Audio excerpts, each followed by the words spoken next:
My name is Edward Matovu. Matovu is a kind of a plant in the Ngabi clan in the Uganda culture. Son of Joseph Chiwanuka and grandson of Aloysius Katosi. Era ndi muzzukulu wa Kaswakera Kalisizo, Masaka born. So it was the year 2014 precisely. We moved over to the United States around June. I remember I was very excited and enthusiastic to see snow. My first question was like, where is the snow? And I was disappointed that snow wasn't coming in June. But eventually we waited. In the meantime, I actually signed up in the military. And by the time snow started, I was in basic training. And it was a very, very tough season because we were not supposed to hold like on to very, very warm stuff. But all the way from Boston, Massachusetts, I graduated and then started my military service.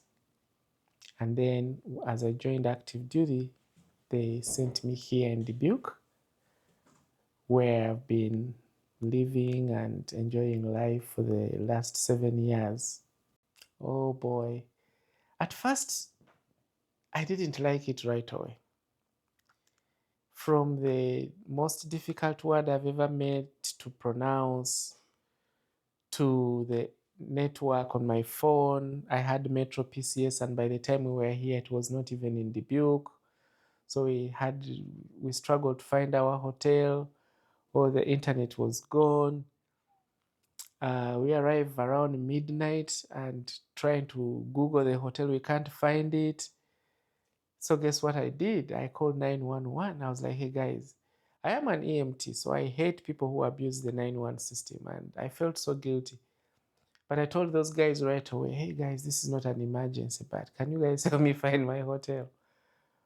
And they were like, where are you? I told them I am near the reserve center by Dubuque Airport.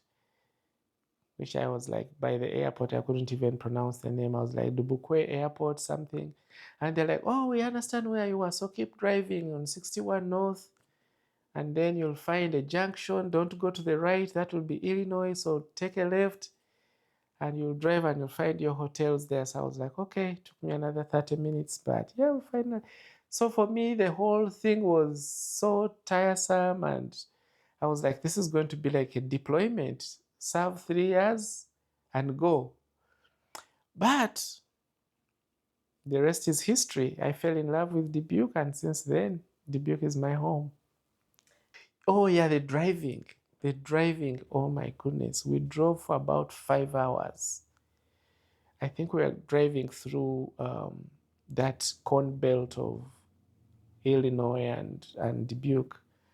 And all we could see is intersections of cornfields and cornfields.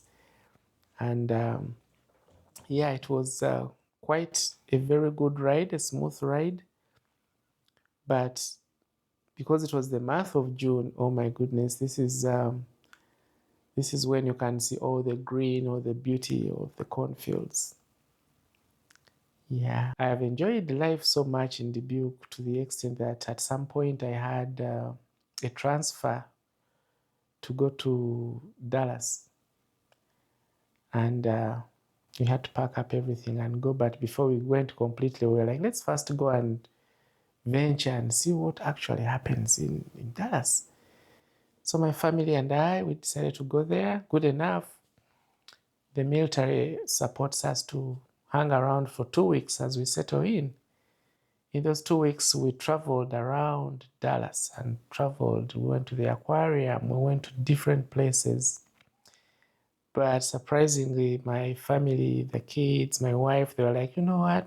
We want to go back to Dubuque. I was like, well, if it's your decision and choice, you've compared the two and you want to go back, who am I to have my career ruin your life? We all came to America to chase the American dream, and if these guys are finding their dream in Dubuque, I was like, so be it. So for the past 2 years, yeah, I was there by myself. It was, of course, hard, but I was able to keep coming back and forth each time I got a break, and also I would have them come over some holidays.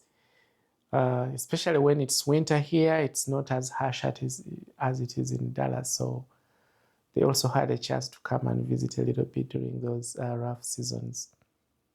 Yeah, of course, being born and raised in Uganda and then serving in the United States Army, of course, the biggest and best military in the world. Yes, the truth is you can't allege two allegiances to two nations. You have to choose one.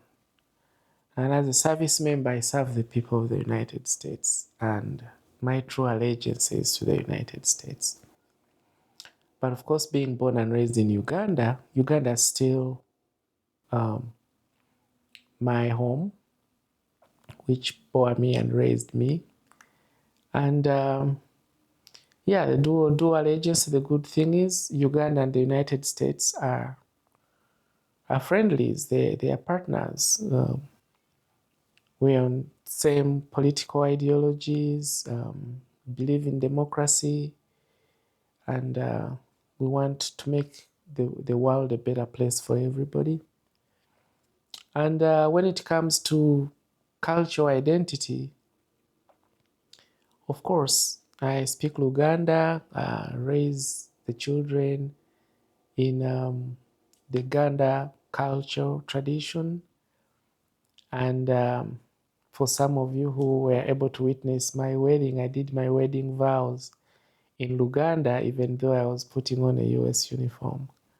So yeah, I try to balance my traditional and cultural heritage with being a service member. And I think that's the beauty of the United States, that you can come and be an American, but at the same time you are a Ugandan. Final reflections and advice to our viewers, to the immigrants who are just coming in here. Know what you want. This is like Iowa, the slogan is fields of opportunity. And America is known for the American dream, right? So know what you want, dream big, and you'll always achieve what you want. For Americans who are scattered all over the corners of this country, Dubuque is very, very beautiful state, town, and city. So when you get an opportunity, come and see what's got me stuck here. That even after going to beautiful places, I still come back home, and I call Dubuque home. So if you are just coming into this country, find a mentor, find somebody who you want to learn from. It feels great to prepare and meet somebody that you really want to learn from, and it helps to learn from them when you already have something in mind that you want to do, so you don't get swayed here and there. And there is no one size fits all. This is everybody has their own experience, so enjoy every moment and learn from every experience.